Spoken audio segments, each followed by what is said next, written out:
Hello students, good morning, good afternoon, good evening.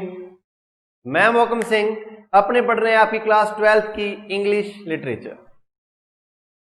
तो आज जो अपना टॉपिक है बेटा वो है आपकी एक पोइम है बहुत ही अच्छी आपके सिलेबस की, इफ।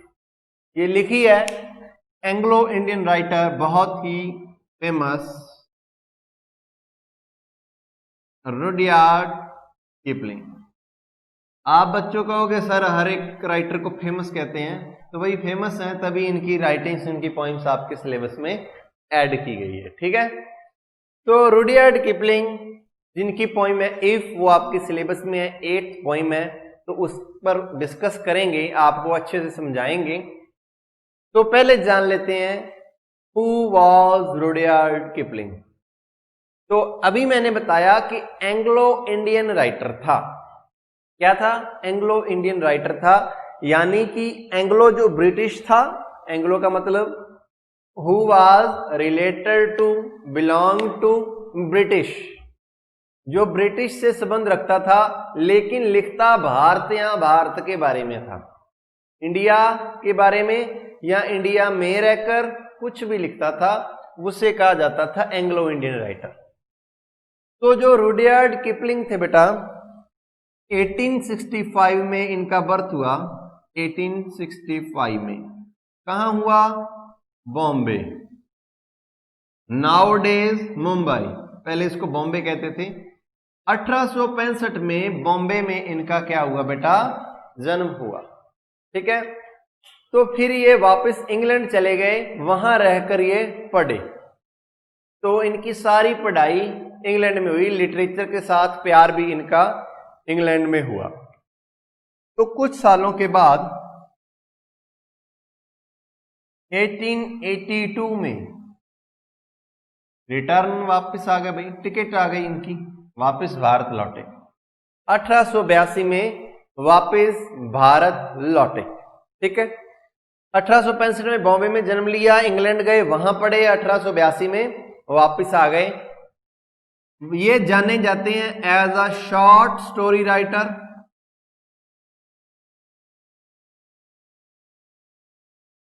अ जर्नलिस्ट,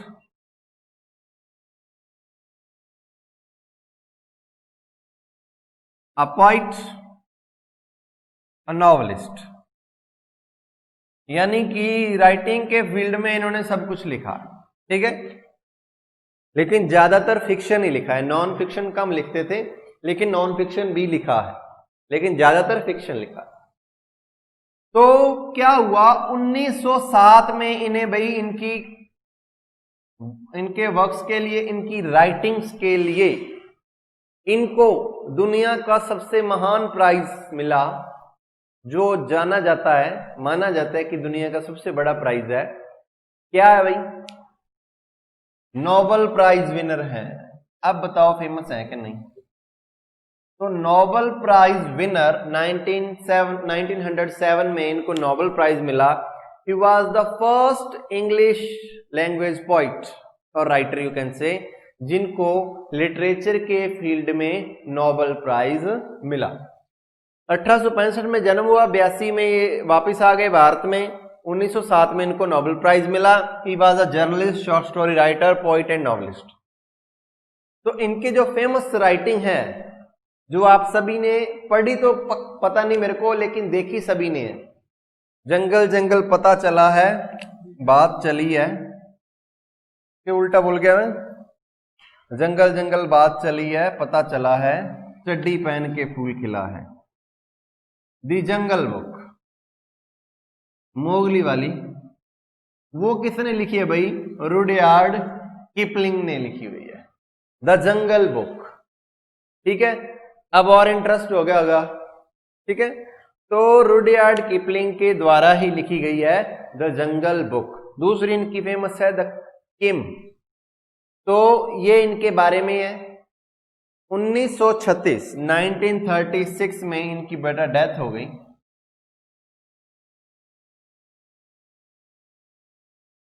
डेथ भी वापस इंग्लैंड जाके हुई, भारत में नहीं हुई। रहे भारत में, जन्मे भारत में, पढ़ाई इंग्लैंड में और डेथ इंग्लैंड में। तो that was all about Rudyard Kipling. अभी इनकी अपने क्या पढ़ेंगे बेटा, पोइम पढ़ेंगे जिसका नाम है इफ। बहुत ही अच्छी पोइम है। ओके, तो ओपन योर बुक्स, तो शुरू करते हैं बेटा।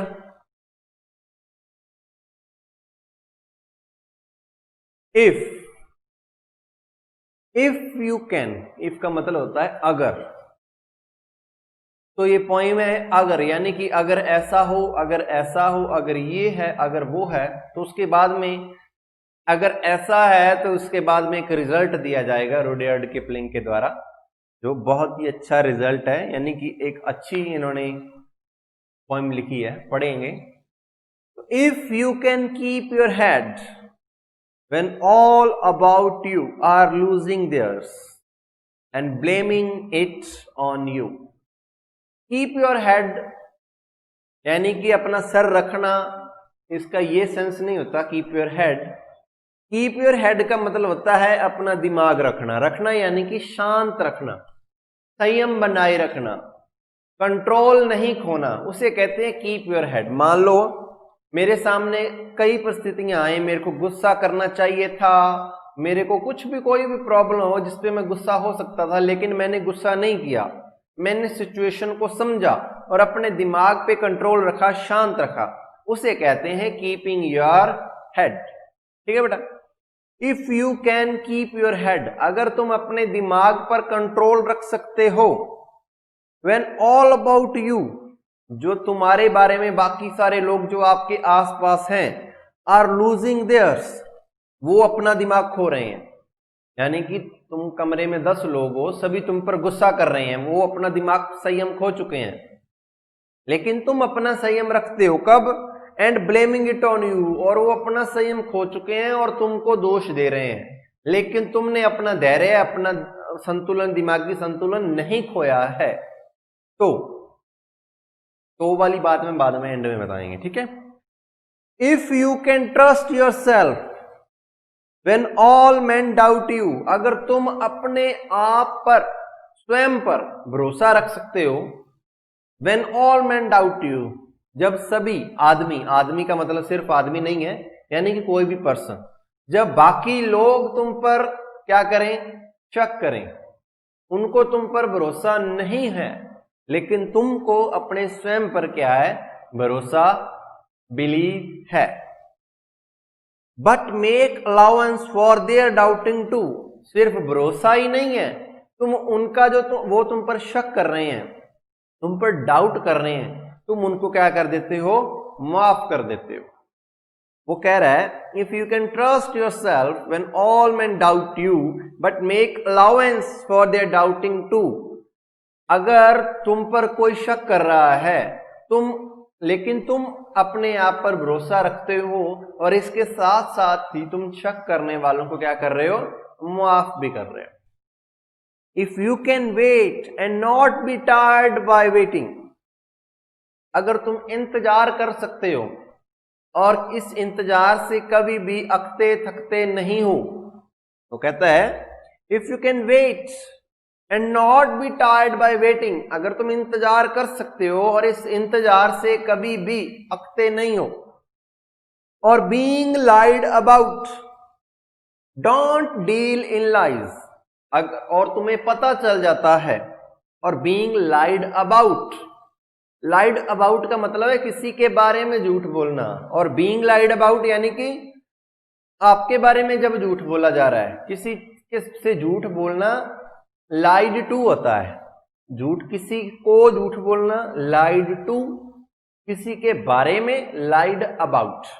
तो कहता है जब तुमको पता चल जाता है कि तुम्हारे बारे में, तुम्हारी पीठ के पीछे झूठ बोला जा रहा है, but don't deal in lies, पर तुम उन झूठ में विश्वास नहीं करते, तुम झूठ बोलना शुरू नहीं करते, तुम्हें पता लग रहा है कि लोग तुम्हारे बारे में झूठ बोल रहे हैं, लेकिन तुम बदला लेने के लिए तुम झूठ बोलना शुरू नहीं करते, तुम वैसे ही रहते हो जैसे तुम पहले थे।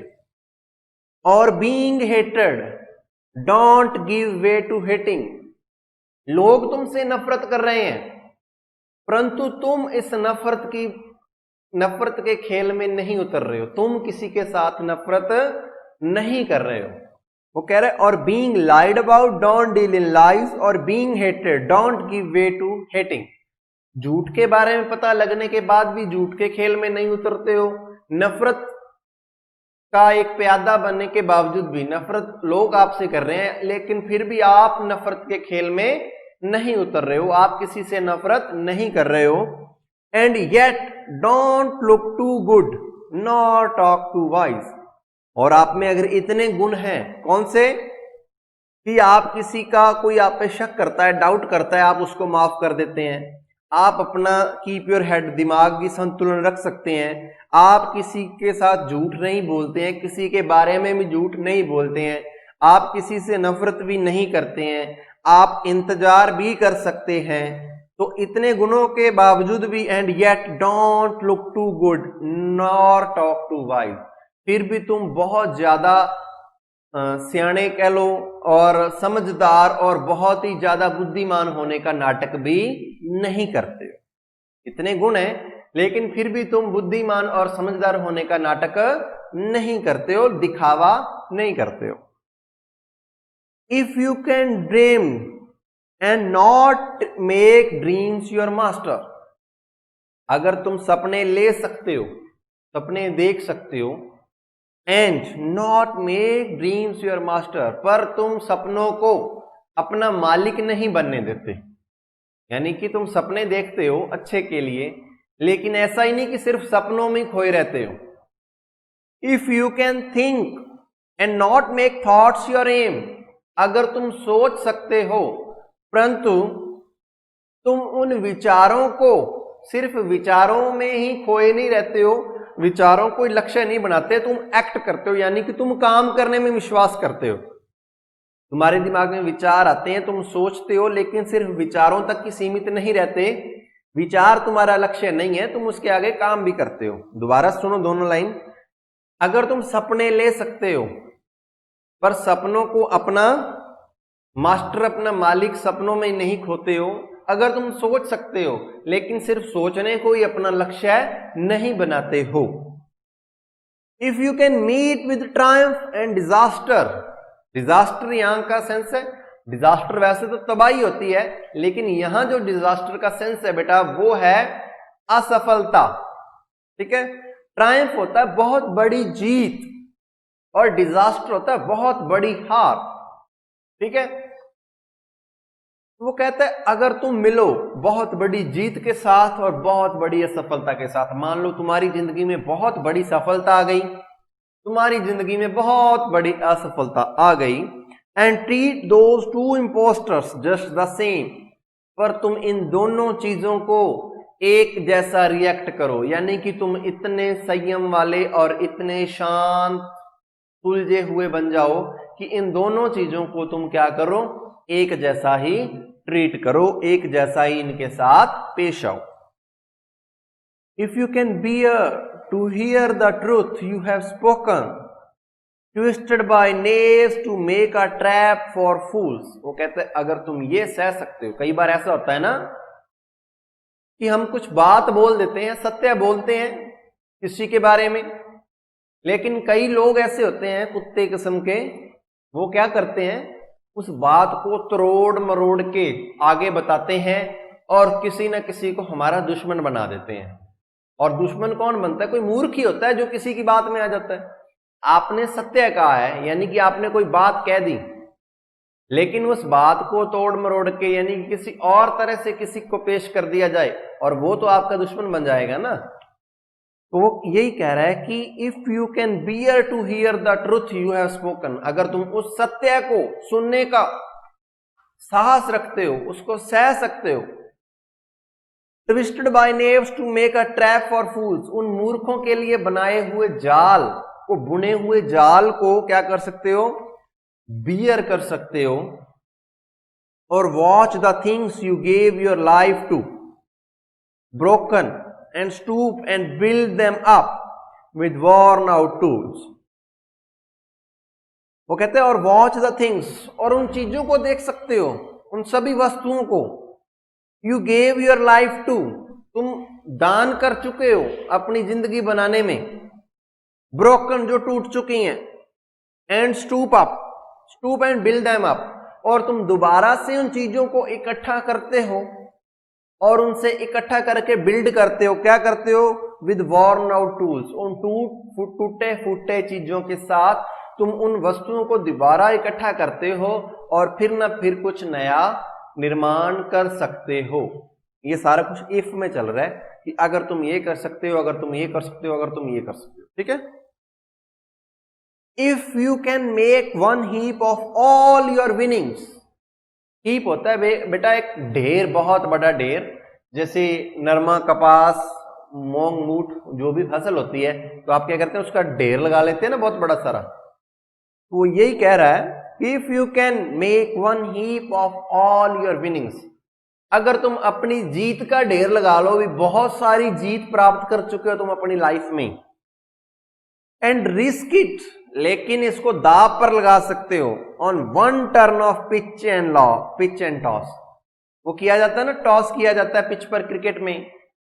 वो यही कह रहे हैं कि लेकिन तुम अपनी उस सारी जीत को किसी दाव पर लगा सकते हो, यानी कि तुम्हें इतना साहस है कि तुम अपनी सारी जिंदगी की जीत को किसी दाव पर लगा सकते हो। And lose and start again at your beginnings and never breathe a word about your loss. तुम दाव पर लगा देते हो लेकिन हार जाते हो, लेकिन फिर से शुरू करते हो, जहां से शुरू किया था इतनी सारी विनिंग्स तुमने दाव पर लगा दी, हार गए, फिर शुरू किया शुरुआत से, और लेकिन किसी को भी अपनी इस हार के बारे में नहीं बताते हो। लोग क्या करते हैं, जब वो हार जाते हैं तो वो सिंपैथी गेन करते हैं, दूसरों को बताते हैं, यार मैंने इतना कुछ जीत रखा था, मेरे पास ये था, मेरे पास वो था, तो भगवान ने मेरे साथ बहुत बुरा किया, मैं हार गया, मेरा सब कुछ लुट गया, बर्बाद हो गया।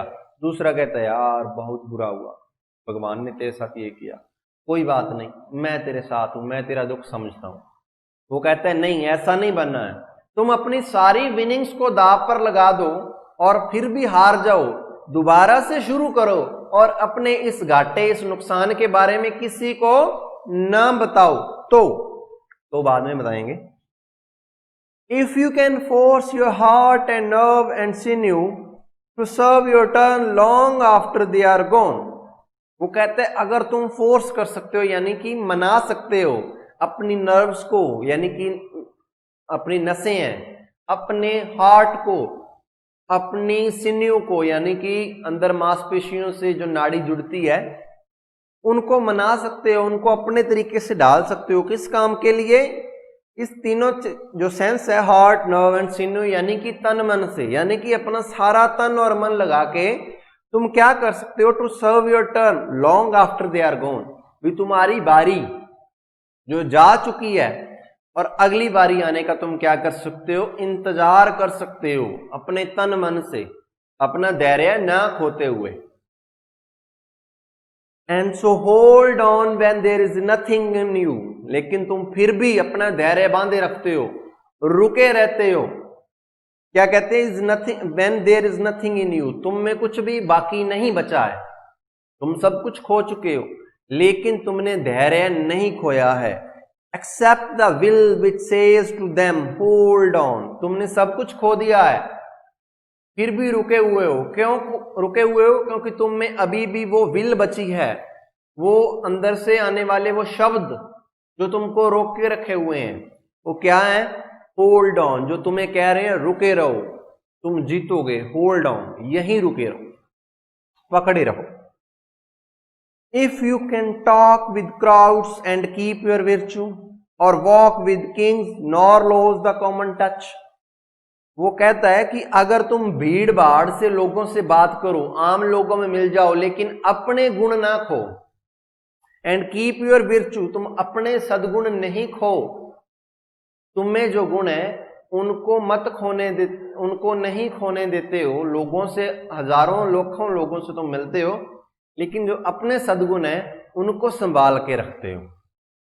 और walk with kings nor lose the common touch, अगर राजाओं महाराजाओं के साथ रहने का भी तुम्हें अवसर मिलता है, तब तुम वो अपना आम जनजीवन है, आम सामान्य है, जो तुम्हारे गुण है, आम लोगों के साथ तुम पहले रहते थे, तुम उसको नहीं खोने देते हो। समझ रहे हैं? वो कह रहे हैं कि अगर भीड़ भाड़ में जाते हो तो तुम अपना जो विर्चू, अपने सद्गुण है, उसको नहीं खोने देते। अगर राजाओं महाराजाओं के पास जाते हो तभी अपना आम मध्य वर्गीय इंसान वाला टच नहीं खोने देते। If neither foes nor loving friends can hurt you, ना ही कोई दोस्त ना ही कोई दुश्मन तुम्हें आघात पहुंचा सकता है, यानी कि तुम्हें इमोशनली हर्ट कर सकता है। यानी कि तुम अपने आप को इतना सख्त बना लिए हो कि कोई भी दोस्त या मित्र तुम्हें हर्ट नहीं कर सकता। If all man count with you but none too much, सभी तुमसे जुड़े हुए हैं लेकिन तुम किसी से भी इतना ज्यादा नहीं जुड़े हुए हो कि कोई तुम्हें हर्ट कर जाए, कोई तुम्हें कोई परेशानी दे जाए। If you can fill the unforgiving minute with 60 seconds worth of distance run, वो कहता तुम हर एक मिनट के 60 सेकंड को वर्थ ऑफ डिस्टेंस रन, यानी कि कुछ ना कुछ काम करते रहो, कुछ वर्थ यानी कि जिसका कोई वैल्यू हो, कुछ वैल्यूएबल करते रहो हर एक सेकंड, यानी कि अच्छे कामों में लगे रहो। तो अब इस सारे इफ का रिजल्ट निकलने वाला है कि अगर तुम में ये सारी क्वालिटीज हैं, यानी कि तुम अपना हेड नहीं खोते हो, कीप योर काम, अपना यानी कि तुम दिमाग को शांत रखते हो, तुम वेट कर सकते हो, तुम नफरत नहीं करते हो, तुम झूठ नहीं बोलते हो, तुम जीत और हार को एक जैसा मानते हो, तुम अपने खिलाफ बोले गए हर कड़वे वचनों को शांति से सुन लेते हो, तुम दोबारा बिखरी हुई चीजों को इकट्ठा कर लेते हो, तुम अपनी जीत को दांव पर लगाकर हार जाते हो लेकिन अपनी हार के बारे में एक भी शब्द नहीं कहते हो, तुम अपने तन मन से क्या करते हो, अपनी अगली बारी का इंतजार करते हो, तुम्हारी जो विल पावर है वो तुम्हें होल्ड ऑन करने के लिए कहती है, तुम भीड़ में रहते हुए भी अपने सद्गुण नहीं खोते हो, राजाओं महाराजाओं के साथ चलते हुए अपना मध्यम वर्गीय टच, कॉमन टच, आम इंसान वाली बात नहीं खोते हो, तुम्हें कोई भी हर्ट नहीं कर सकता, चाहे वो तुम्हारा मित्र है चाहे वो तुम्हारा दुश्मन है। तो yours is the earth and everything that's in it, सारी धरती तुम्हारी है और सब कुछ जो इसमें है। And which is more you will be a man my son, और इससे भी बढ़कर क्या होगा, तुम एक इंसान, एक मर्द बन जाओगे मेरे बेटे। तो रुडयार्ड किपलिंग कह रहे हैं कि अगर तुम में ये सारी क्वालिटीज हैं तो ये सारी धरती तुम्हारी है और सब कुछ जो इस धरती में है वो सब कुछ तुम्हारा है, और इससे भी ज्यादा तुम एक मर्द बन जाओगे। ये है आपकी पॉइंट इफ। उन्होंने कहा है कि अगर ये क्वालिटीज किसी आदमी में हैं, यानी कि वो किसी आपके बारे में झूठ बोला जा रहा है लेकिन वो फिर भी झूठ वाले चक्कर में नहीं पड़ता, उसे कोई भी हर्ट नहीं कर सकता, उसकी विल पावर बहुत ज्यादा स्ट्रांग है, उससे कोई भी नफरत करे लेकिन वो नफरत नहीं करता, तो संपूर्ण पृथ्वी, the whole earth belongs to that man and he become a man. We can say कि वो मर्द बन जाता है, उसे ही असली मर्द कहा जाता है। ये ऐसा रुडयार्ड किपलिंग इस पोएम में कहना चाह रहे हैं। तो देखो बच्चों कितनी अच्छी पोएम है। ये क्वालिटीज आप सब में, हम सब में होनी चाहिए। इसमें बहुत हाई लेवल की क्वालिटीज हैं एक अच्छा जीवन यापन करने के लिए। अगर किसी आदमी में ये क्वालिटीज हो तो उसको कोई भी नहीं हरा सकता, उसकी सक्सेस को कोई भी रोक नहीं सकता। That's it for the poem. आज के लिए धन्यवाद। Thank you.